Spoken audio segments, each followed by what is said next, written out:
Hello everyone, welcome to Legal Darshan. In today's video, we are going to discuss the Positivist School of Criminology. Okay, so far in our discussion, we have understood what is crime, we have understood the concept of crime and sin.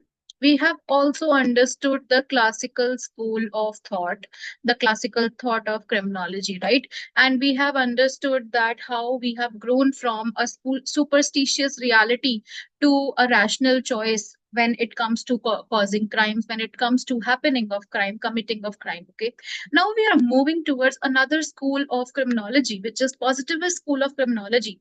And when we look at the aspects of this school, it is not based on how crimes happen, but rather it focuses so much on who is a criminal and what kinds of criminal do we have around us. Okay, now, when we begin with the discussion on introduction to the positivist school of criminology, we basically and we need to understand that every school, okay, every new school of thought develops on the existing thought, right? So nothing new can come once something comes. There is another thought. There is a new thought that comes to encounter that. There is a new thought that comes to react to that, and that's how the jurisprudence, that's how the literature develops in the legal studies, right? So we had classical school.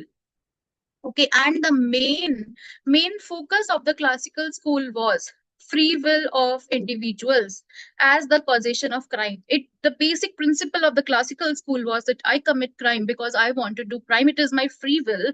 I am applying the hedonistic calculation, and even after doing that calculus, it is my choice to commit that particular act of crime. Right now, and to this school, to this thought comes as a reaction the positivist school of criminology in the late 19th century. Okay, now this school holds the trinity of positivist school, which are three thinkers. One is Lombroso, who is known as the father of modern criminology. Then we have Ferri, and the third one is Garafalo, who defined the term criminology. Right now, basically, what happens in this particular school? What is the motive of this school? Is that when classical school talked about that there is a free will, this school is arguing that what empirical data do you have? What is the data you do you have? What is the evidence you have to support the fact that it is always the free will that makes an individual do crime, that makes an individual commit crime.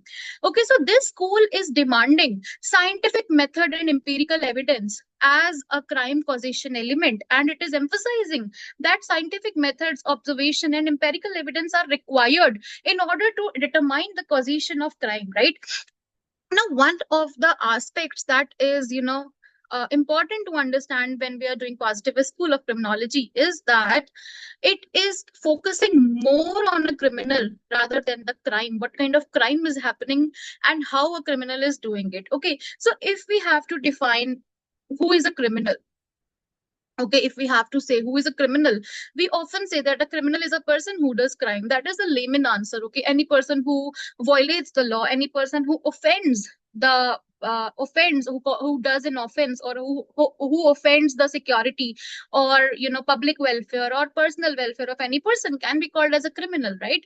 But how can we call everyone a criminal? How do we call a person who has just broken a traffic light, even that he has committed crime, and a person who has done murder, can we call both of them criminals? So the answer is no. We cannot group them together. We cannot stereotype everyone as criminal, despite knowing that the degree, that the intensity of the crime is different in each of the cases.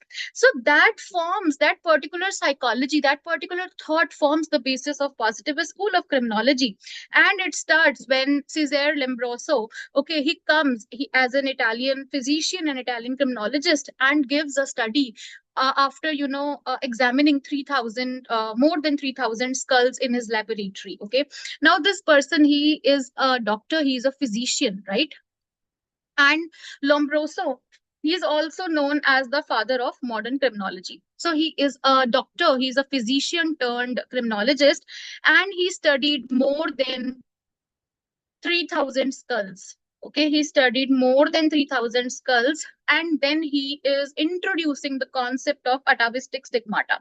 Now, according to Lombroso, he gives certain list of characteristics. Okay, we will see them what they are. He gives 26 characteristics and say that humans who possess these characteristics are called to be born criminals. They are possessing the atavistic stigmata, and they have a higher tendency to do the crime than other criminals. So he is doing a survey. He is producing a data of 3,000 skulls, more than 3,000 skulls, and he is introducing the concept of born criminals, saying that people who bear atavistic stigmata, right, they are prone to committing crimes, and therefore they are called the born criminals. Okay, he said that humans, the criminals, people who commit crime, they are throwing back to primitive humans who had criminal tendency, and the genome is carried forward through the generations after generation, and therefore they are prone to commit crimes.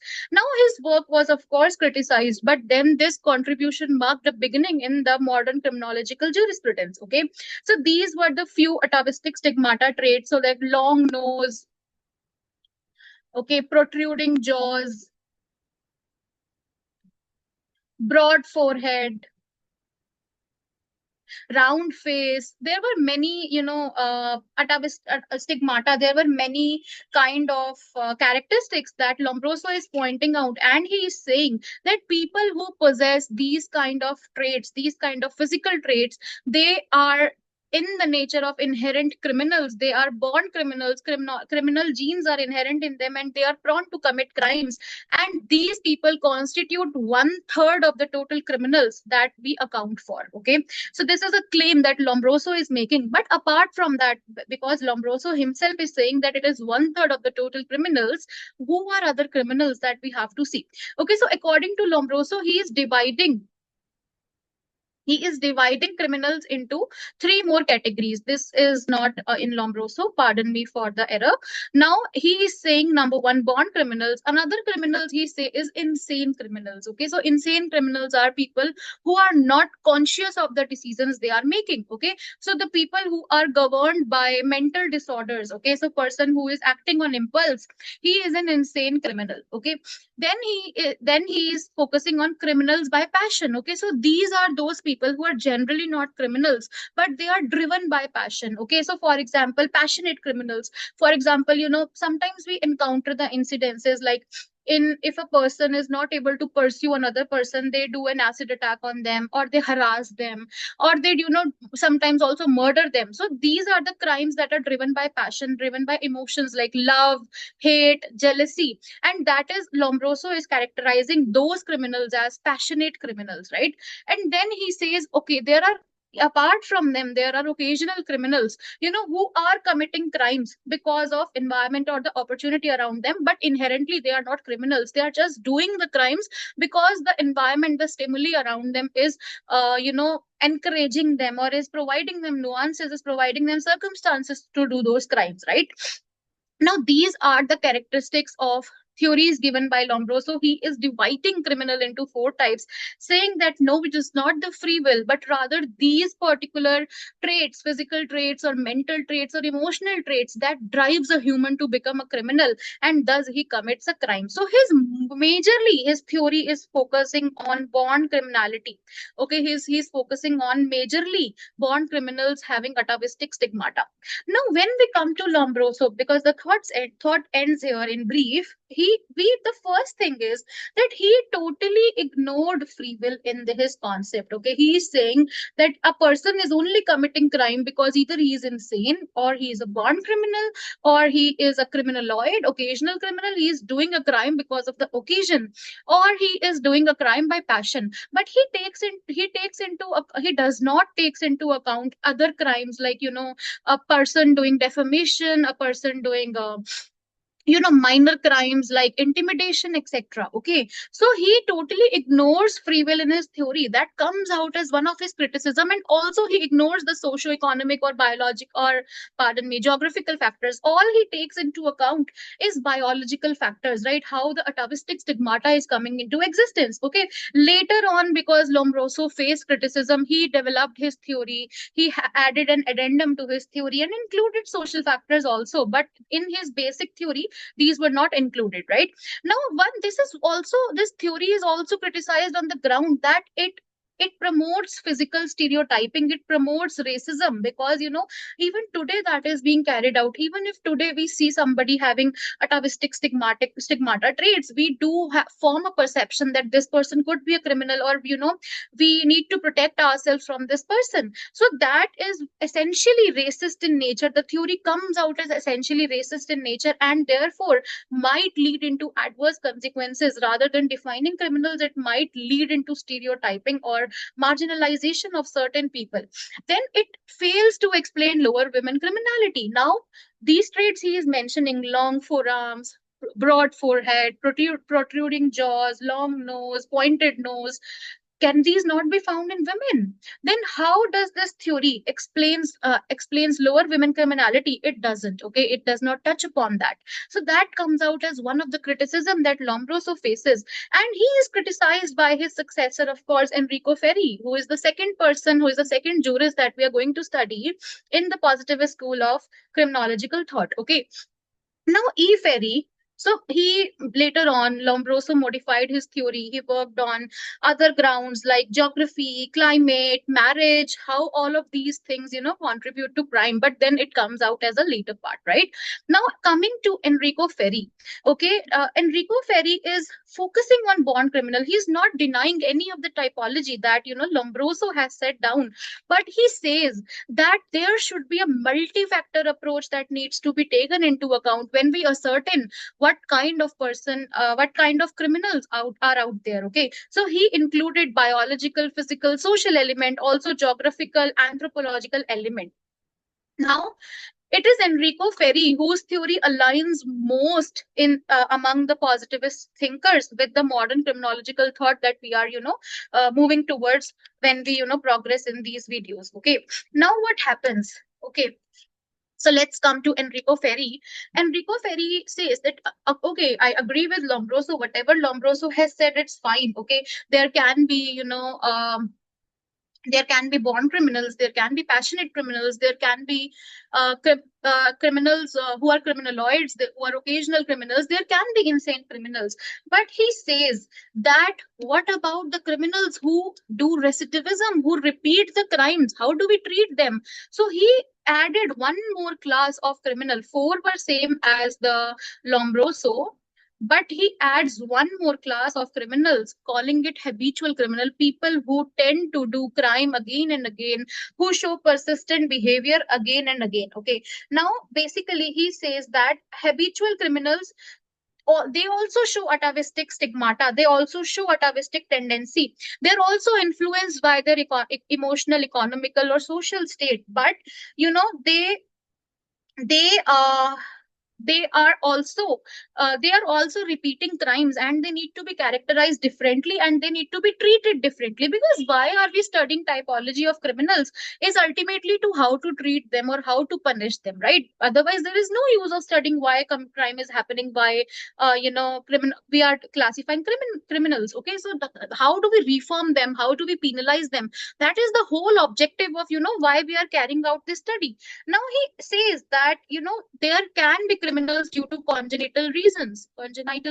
Okay, and but there is also a category which is of habitual criminals, and that needs to be taken into account. So Enrico Ferri, when he talks about punishment, he says that indeterminate sentencing should be the law, keeping in mind the tendency of recidivism of habitual criminals and the chances of rehabilitation back into the society without posing a threat to the society. So Enrico Ferri, is one of the people who is advocating for indeterminate sentencing, and that is one of the models that is still being followed in some of the countries. Right now, again, when we come to the criticism of Ferri, Again, he is influenced by biological determinism, as Lombroso was, and he is also lacking empirical precision in classifying criminals, because again he is not taking into account other small crimes that happen, petty crimes that happen, right?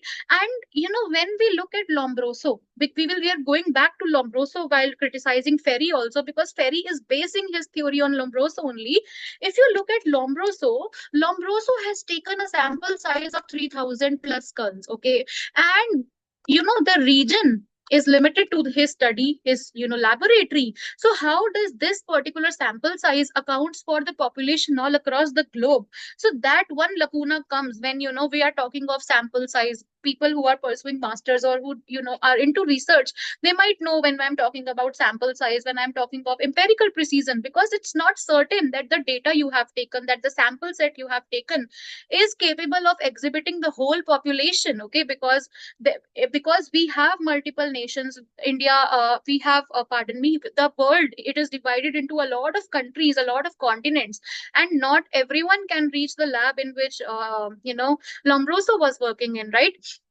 Also, when we are dividing categories, we are generalizing criminal behavior into fixed categories, ignoring all other potential crimes that might happen, all other potential criminals that may arise out there, right?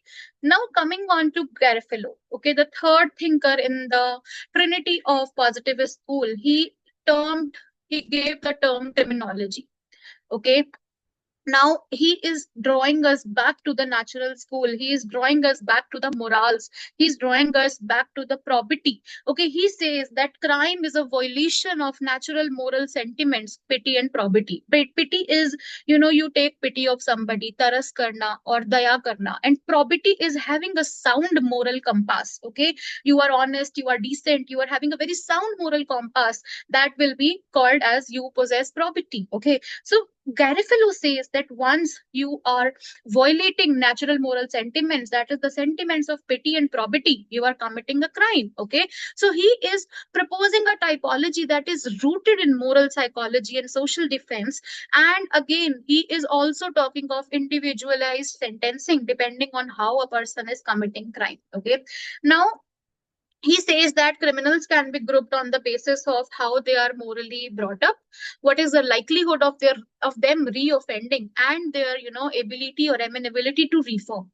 So he divides the criminals into four kinds. One is the violent offenders who lack pity. Okay, so if I go and murder someone, a normal person will say, what do we say when we see that X murdered Y? We say that he's so harsh, this is brutal, a brutal murder happened. So brutality comes when pity exists, right? So lack of pity makes a person violent offender, and that is the first category that Garofalo is bringing out. Okay, then third is violent, pardon me, this is passionate criminals.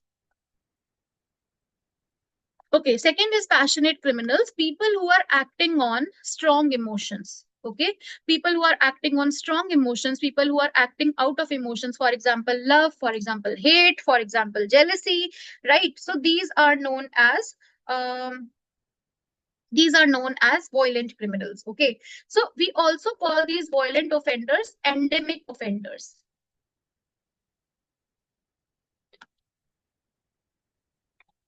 Okay, endemic offenders.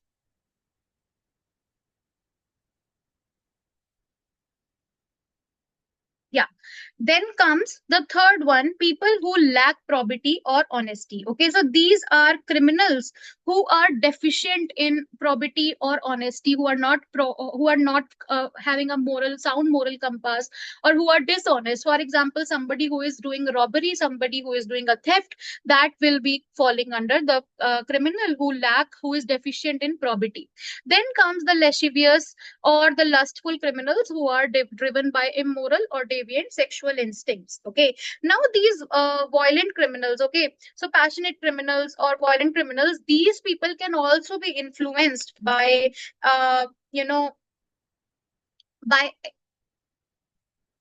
elements like chastity, elements like honor, etc. Okay, so these are driven by, okay, so we know honor killing is happening. Okay, so how does honor killing happening? It is because they have lack of pity.